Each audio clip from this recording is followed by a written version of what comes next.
Hello, this is your host Todd Lewis of the Praise of Folly podcast. Don't forget to like, share, and subscribe, and hit the notification bell. Today is episode 36 of the Church Fathers series, Justin the Martyr's Hortatory addressed to the Greeks, chapters 1 through 10.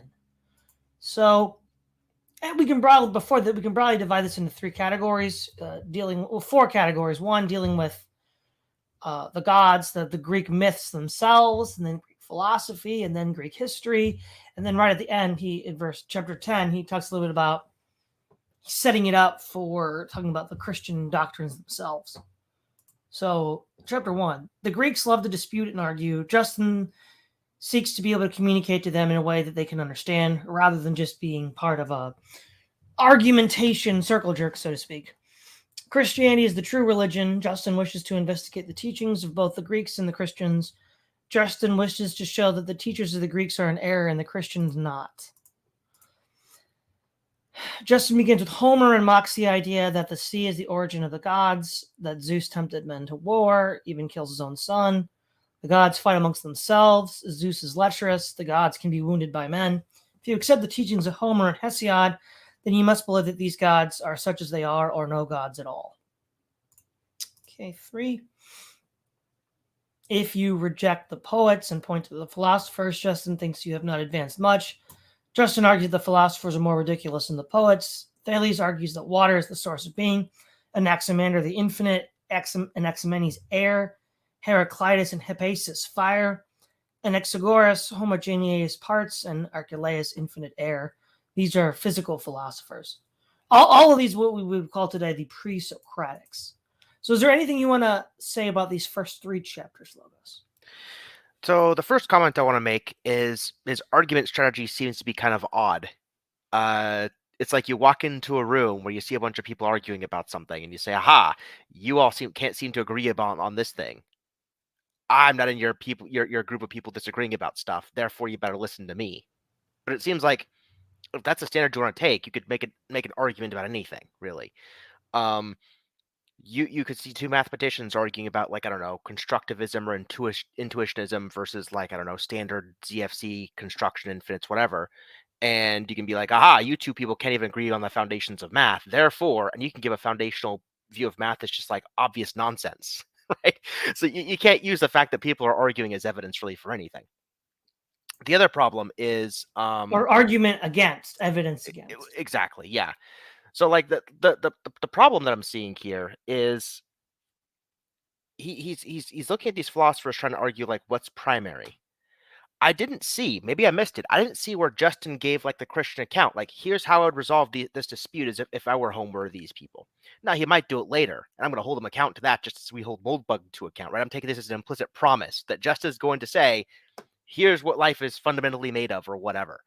And if he doesn't, I'm going to scratch my head even more. But it seems a really interesting question, even if you're a Christian. So, like, God creates the world in 6 days, rests on the 7th. So there's several competing views. We've talked about this. Like, you've got creation ex Dio, you've got creation ex materia, you've got creation ex nihilo, you've got like Kenneth Pearce's like idealism view where God doesn't really make us out of stuff. It's more like God is having a dream and we're the contents of God's dream. There's all sorts of really interesting views there. And then even if you take one and fix it, it's like, okay, does God, so like in the same way that, say, God makes man out of the dust of the earth, right? A Greek could look at that and say, aha, so even given the existence of God, earth seems to be a fundamental grounding element to human beings. God fashions us out of earth, so to speak. And so even with Christianity involved, that debate still seems pretty lively. Well, not only that, I'm jumping ahead a little bit, but with the arguments about the origin of everything being water, one could point to Genesis chapter 1 and say the Spirit of God hovered over the waters of the deep. Oh, that's a good point. Yeah.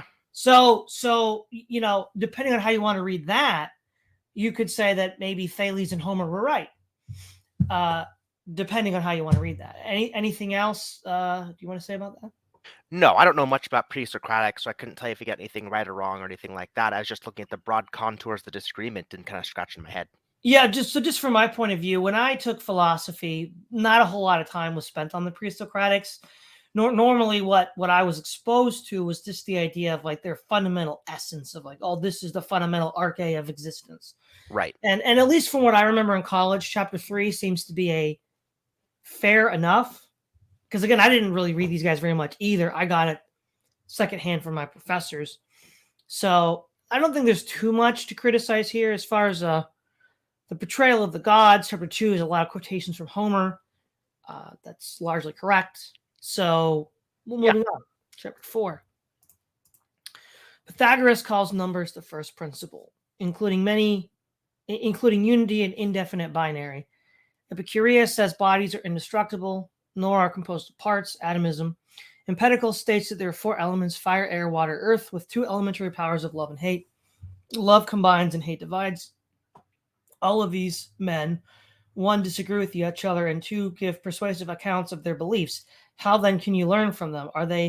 All they do is argue for their opinions? Okay, then 5. Some will yet appeal to Plato and Aristotle as the best of Greek learning. Justin argues that Plato and Aristotle contradict each other, leading back to his earlier objection. Plato argues that God exists in a fiery substance, whereas Aristotle states God exists in a 5th substance, an ethereal and unchanging body. Aristotle then quotes Homer, who states Zeus lives in the air, in clouds. Yet if Aristotle appealed to Homer on this point, he runs the risk of running into contradiction with Homer on other points. Aristotle says that God and matter are the first things, whereas Thales says water. Thales cites Homer in identifying the ocean as the origin of all. But by what standard does Aristotle reject Homer when he agrees with Thales, but not when he is trying to disagree with Plato?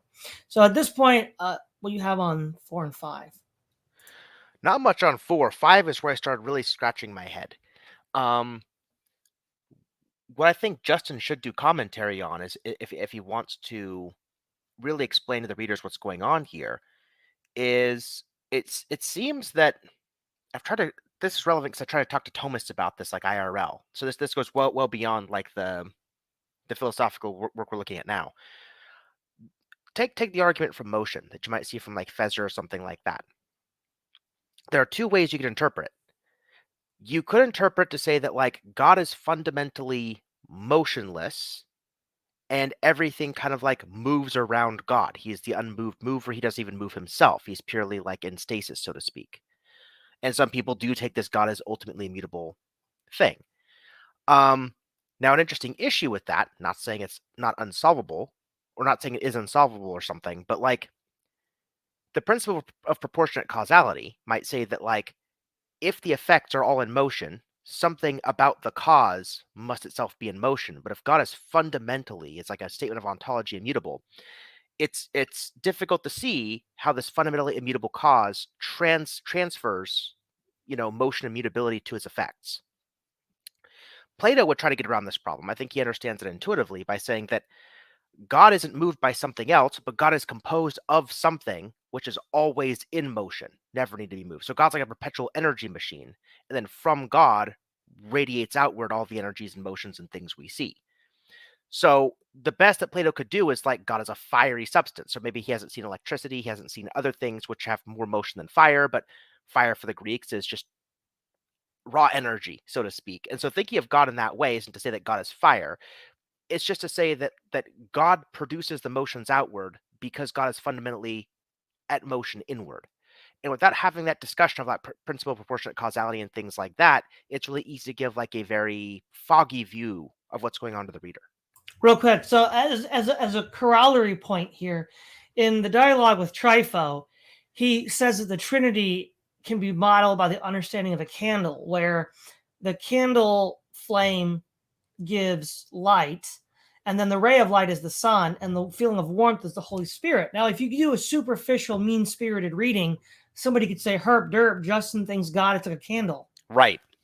But that would be a very uncharitable way to read Justin. Yes. And I think what you're saying is that's what he's doing to Plato. Yeah. Now, to be fair, I haven't I read the Timaeus a while ago. I don't remember Plato saying that God was like a fiery substance. What I do remember Plato saying in the Timaeus was something like, take all the forms, fire, lightning, so on, the very best instantiations of those forms, best in some like Anselmian sense, right? That which no greater can be conceived, right? Instantiation of those forms. those would be the gods. So that which no greater instantiation of electricity could be conceived is Zeus. That which no greater of fire would be Hephaestus, I guess, the god of the forge, the god of fire, something like that. So it seems strange in light of that.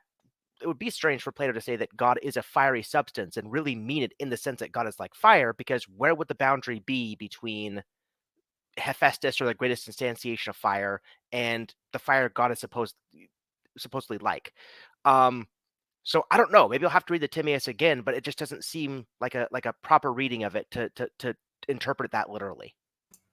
Right, and like when I forget what dialogue it was, but when we read it together, and Plato said the soul was like the music of a harp. Again, that's an analogy, not to be taken as literally, oh, this is like a harp when you play it. Exactly. Yeah, we'll get to that later. Okay, chapter 7. Wait, no, 6. We're at 6. Chapter 6. Plato says there are three first principles: God, matter, and form. God is the maker of all. Aristotle does not mention form as a first principle, only God and matter. Plato says God exists in the highest heaven in a fixed sphere. Aristotle says there are no ideas to be perceived by Aristotle says there are no ideas to be perceived by lesser gods. The two differ on the heavenly realm. Aristotle and Plato differ on both heavenly and earthly matters. They also differ on the soul. Plato says the soul is of three parts: reason, spirit, and appetite. Aristotle says the soul does not contain corruptible parts, but only reason. Plato says the soul is immortal. Aristotle that the soul is mortal. Plato says the soul is always in motion. Aristotle that the soul is unmovable. Okay, Logos. I don't know much about Aristotle, but one thing that did strike me as odd is when he said that Aristotle denied form as a fundamental principle. I mean, Right. Aristotle has 4 causes. Let's go through them. You've got material, final, efficient, and what's the fourth one? Formal. Formal. It's right. But I think I know what he's getting at here, right? Okay, what does he get at?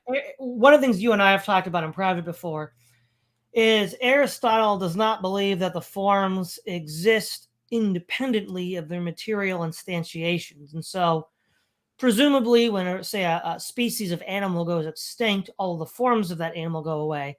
And we've talked about what about objects that exist in the mind, especially things that haven't been invented yet, like, say, computers. So what I think Justin is saying is Plato believes in this abstract plane of existence called the forms. Aristotle does not. Aristotle believes that while there is such a thing as form, it's not something that exists independently of the material world in some sort of higher ethereal space. Yeah, that's a tough one to untangle, because if that's true, it's really difficult to untangle what Aristotle might mean by a formal cause from, just say, like a material cause. So let's say we're plucking a guitar and making different notes. You could talk about the formal cause of, like, I don't know, the fifths and harmonies and all sorts of stuff that makes music. But at the end of the day, if these forms don't exist like independently of the instrument to be appealed to, realistically, you could just have like some physicist just talking about wavelengths and what happens. You pluck a string and all this stuff and just reduce it to pure material stuff, kind of like we do now. In modern philosophy, everything's materialistic. I don't know how Aristotle is going to get around doing that. But that's a conversation so deep it hijacked this whole thread, definitely. There's one more thing I wanted to look at. Let's see here. Principle, God and matter. Oh, that's right. Plato says the soul is immortal, and Aristotle. It's really interesting to me that Aristotle says the soul is immutable, but it's mortal. I'll have to read him to see where and why he says that. That seems almost like a contradiction in terms. Can you shed any light on that? Yeah, I can't. I mean, he wrote a dialogue on the soul. I think it was basically called, well, in Latin, I think it's translated as De Anima. De Anima, yes. I've never read it. The only thing I remember from Aristotle's soul is that there were 3 parts: the vegetative, animal, and rational. And he said Aristotle said that all life has a vegetative soul, which he includes plants. Right. And then he says, which is just sort of organic existence itself. And then there's the animal soul, which allows for motive transportation and the consumption of food. So that's animals and humans. And then humans, in addition, have a rational soul, which is the ability to reason. So it's not the same tripartite division as Plato, but there is a tripartiteness to the soul. Yeah, absolutely. Especially thinking about the Phaedo, where Plato really gets into a lot of this. The vegetative soul um, could just be. Well, actually, it's really weird because that doesn't map on really weird. Plato's would say that the animal is being pitted against the rational. So your want to eat, your want of lust, your want of all sorts of things that animals care about would be pitted against the rational part of your soul. Yeah, I'm not seeing the big disagreement there he seems to be painting. Yeah, yeah. The other thing is, I think the reason why he would say Aristotle teaches the soul is mortal is, for what I remember learning in college, because again, I've read Aristotle's sense, but not his metaphysics, is his politics and his ethics, is that it when the body dies, the soul disappears with it because it is the form of the body. Oh, interesting. So because the soul is the form of the body, from what I remember in college, then the soul doesn't exist. So Thomas has to bring in Plato to keep the idea of a Christian soul after death. Yeah, they have to distinguish between the mind and the soul. So they take like a hylomorphic view on mind, where you've got like the brain and the form, and those together kind of like make mind. And the mind goes away when the body dies. And I think this is where, why in their theology they'd say something like, once you've made your choice, when you die, like that's it, because you've lost the ability to change or locomote or anything else. The soul is just kind of like the essence of you after you're gone, because you lack the capacity to make any further changes. Right. Right. Okay, so now we are going to 7. Plato contradicts himself. At one point, he states there are three first principles: God, form, and matter. And then at another point, 4, adding a universal soul. At one point, Plato says matter is eternal, and then another place says it is created. Plato says the form is self subsisting, but then also says that it's perceived by understanding. Plato says everything is everything that is made is mortal, but then says some things which are made are indestructible. The whole scope of Greek philosophy is a confused mess of confusion, quarreling, and poor judgment prevails. Clearly, no basis for truth. They try to convict each other of falsehood. Again, more Plato. Do you have any thoughts on that, Logos? Tons. All Let's right. go through them. Um, God and matter and form, and then he adds universal soul. Yeah. So the universal soul seems to be, from what I understood, just to be basically the form of the universe, in the sense that the soul is like the form of our consciousness that can Mhm. be imprisoned by the body. The same way that our soul could be imprisoned by the body, the universal soul could be like imprisoned in the facts about the universe or something.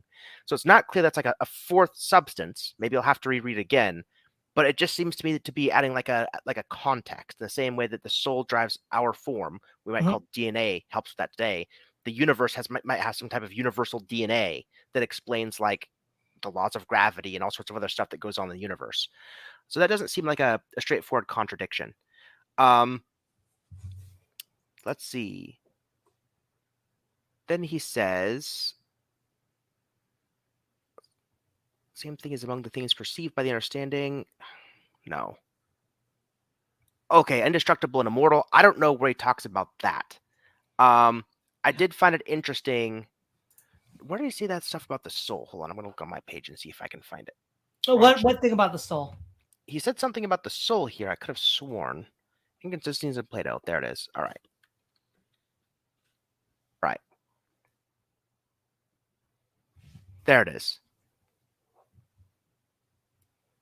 Manifestly their unwillingness to learn from those who know, and their desire to attain accurate knowledge of things heavenly by their own human excess of wisdom, though they were able to understand not even earthly matters.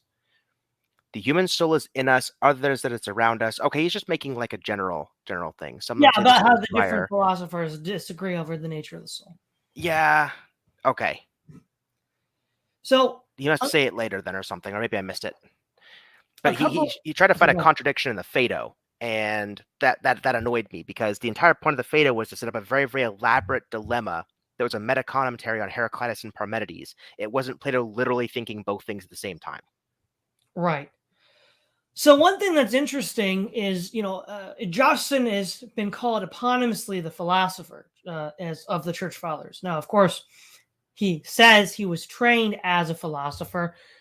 You and I have some doubts after reading the introduction to the dialogue with Trypho, and even here. But the reason why he's often touted is that, like for example, my Thomas professor, when I took medieval philosophy, we didn't spend a whole lot of time on Justin, but he sort of used Justin as like this touchstone to justify the scholastic enterprise, which is kind of a joke because he doesn't seem like any of the philosophers, does he? Seems not. So the idea that he was in some sense be dragooned into the broader scholastic enterprise is false. Mm-hmm. I mean, it's just not, doesn't bear up at all. Okay. This is where I come in. History. One cannot learn religion from your writers because they contradict each other. The Jewish prophets and the apostles are all in accord on this point. Their consistency is proof of the truth. I think part of, okay, so you said early on, Lago, so this is a strange tack for him to take, that all these philosophers over the centuries have disagreed. What I think he's going to attempt to prove is that all these different authors of both the Hebrew scriptures and then later the Christian scriptures are in fundamental agreement. And he's going to then argue, I would expect, that this is sign of divine divine origin, rather as you guys, over the last 1,000 years can't agree on anything. Yeah, I could see him trying to do that.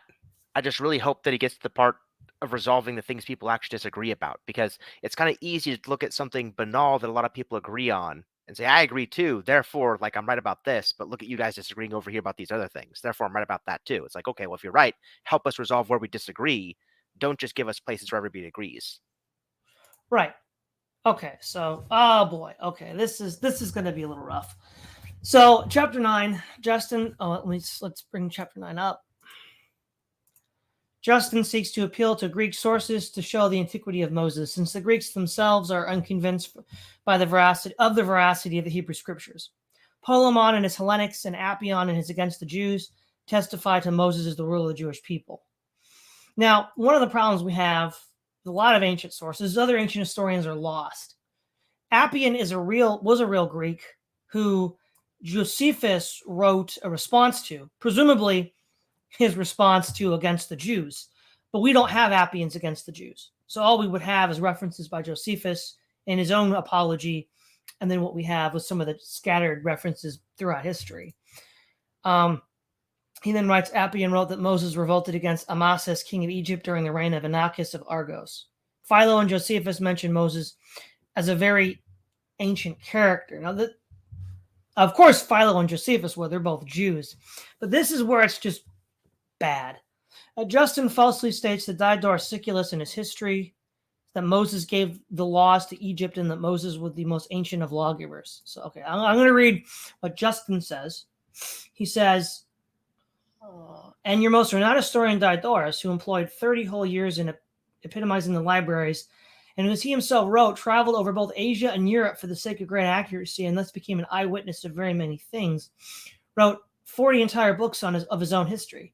And he, in his first book, having said that he had learned from the Egyptian priests that Moses was an ancient lawgiver, and even the first wrote of him in these very words, for subsequent to the ancient manner of living in Egypt, which gods and heroes are fabled to have regulated, they say that Moses first persuaded them to use written laws and to live by them, and he is recorded to have been a man both of a great soul and of great faculty in social matters.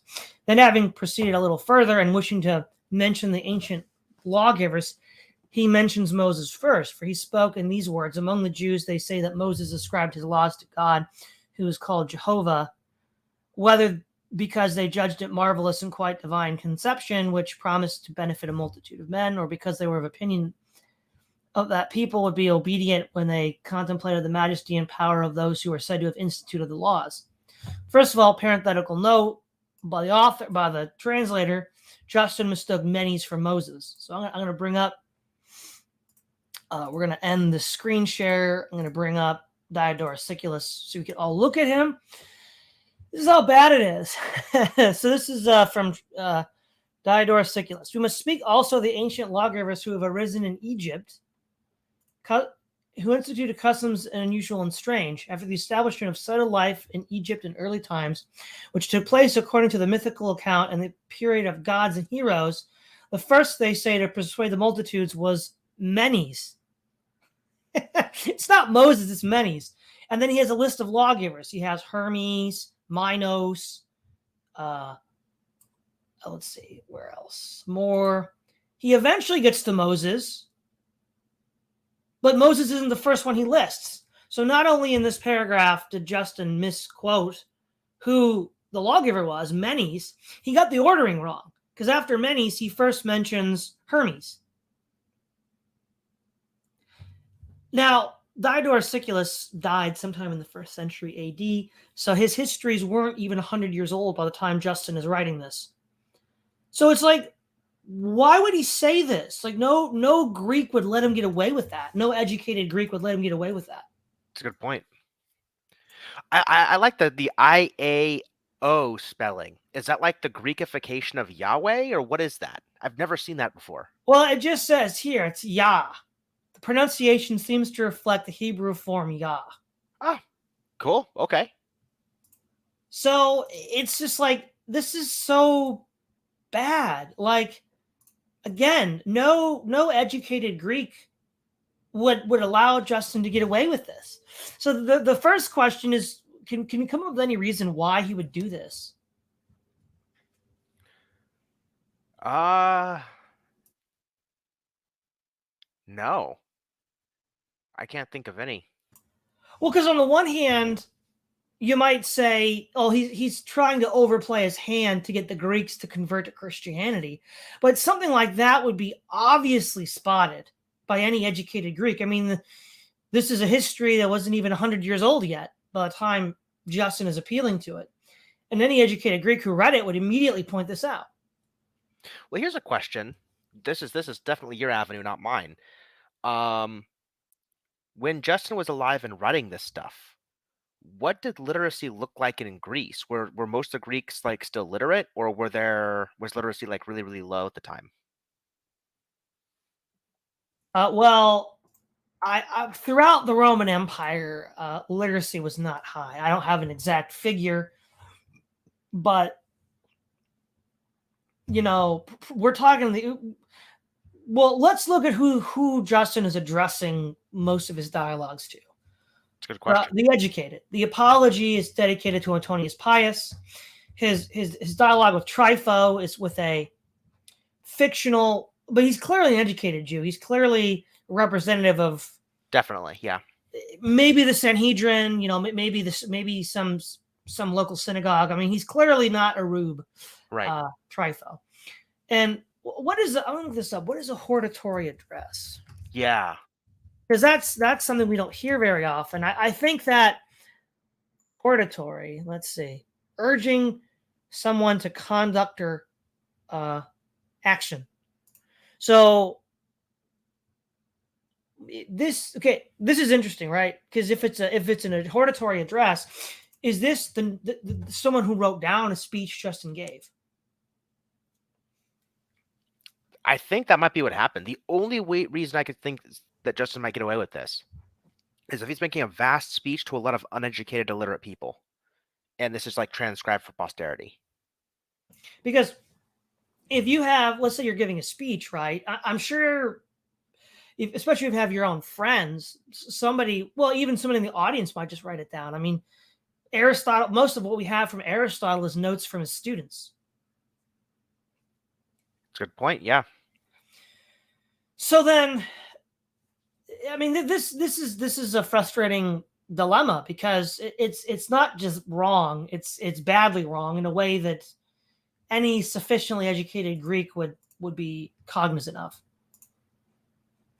All right, last bit, chapter 10. Training and inspiration of Moses. Moses, the adopted son of Pharaoh's daughter, was educated in the Egyptian fashion. Citing Philo and Josephus, Justin argues that Moses was from the race of the Chaldeans and was born in Egypt according to a famine in Phoenicia. God honored Moses due to his piety. God then gave Moses the law and his oracles. Now, something else that's really strange about chapter 9, not just with the historical, miscitation of Diodorus, but he says he's saying that the laws of the Egyptians were given by Moses. But here's something that's very suspicious that the Bible says about Moses and the wisdom of Egypt, which would contradict what Justin says. Let's see. Come on. A second.